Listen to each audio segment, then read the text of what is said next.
This is Made for More Living with Johnny Jennings, powered by eXp Realty. Online at madeformoreliving.com. In the studio today, we have a special guest. He's a dear friend of mine. I've known him for a number of years, and he has changed the trajectory of Valerie's life, of my life, of our kids' lives, and of countless other agents. So it's a true honor to have you in the studio today, Brent Gove.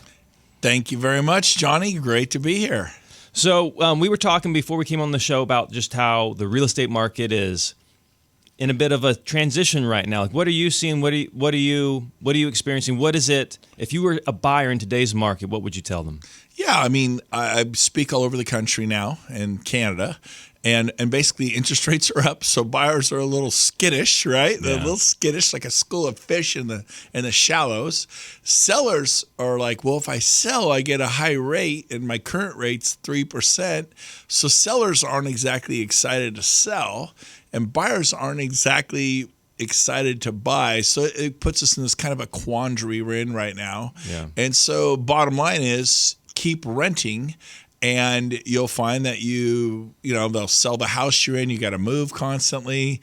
You could get an apartment, but do you really want to live in an apartment?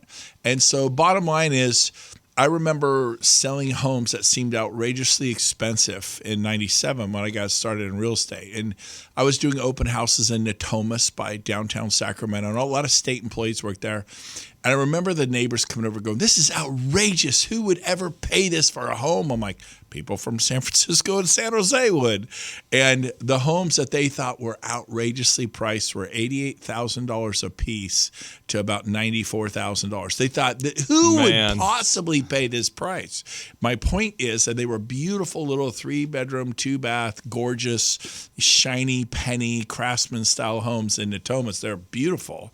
And we should have bought dozens of them at that price. Yep. So right now, everyone's thinking, well, geez, it's $500,000 for a home in Sacramento. My kids teamed up and bought a house, $520,000, and it was a fixer-upper. But you know what? In 20 years, it's going to seem like the deal of a lifetime. And you can refinance the rate. Rates are not going to stay up forever. They're going to dip back down, and then you refinance the rate. So my kids bought a house. Their house payment is $5,000 a month. Oh, wow. Oh, yeah, but here's the deal. They get huge tax benefits from that. Nobody ever thinks about that. Go look at the gross on your paycheck. Look at the net on your paycheck, and the difference is gross. Now, because of that house, you get to keep that difference. You buy a home, you get pay raise. Go talk to an intelligent tax person. Buy a home, get a pay raise because you bought the home. Now, the number one thing you could do for your tax situation is to buy a home. And yep, you get to plant a garden. You get to put hopefully you buy one that's just a chicken coop like my kids did. We had to paint it. We had to replace toilets and light fixtures and redo the cabinets and add sheetrock to the garage. It was terrible. But you know what? That home will be worth $800,000-$900,000 easily in the next 20 years. And what will be owed on it is more like $250,000, so that's called equity, but their payment, it will be only $5,000 a month. And you may think that's a lot. Friends of mine just rented a 5-bedroom, 3-bath home in West Roseville, backs up to Antelope, $13,000 a month. Yep. So your rents will always go up, up and away like a kite. So you need to suck it up. You need to figure it out. The number one thing you could do for your financial future is buy a house, even at the higher interest rate. So buying a house is the best thing to do, even if it's painful right now. When people are beginning that process, how would you recommend? What would be the first step in beginning that journey? We'll call John Jennings at the Made for More team. There we go. He will connect you to JJ Mack, and JJ's brilliant. I know his father from 30 years ago. I'm old now. I know people's fathers because they were young and I was young, but now we're all old together. But David Mack from Big Valley Mortgage, which went on to become American Pacific Mortgage. Of course, that's where JJ's at.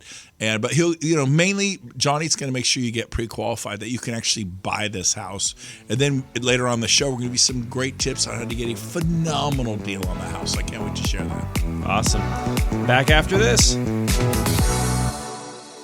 So obviously, I don't have to tell you that during the holiday season, you are extra busy with so many things to do, so many events to go to. You don't have time to think about all the things you need to do to sell your home. So Johnny Jennings, our good friend with Made for More Realty, he's made it simple, easy, like he did for Sabrina, who wanted a cash offer for her home.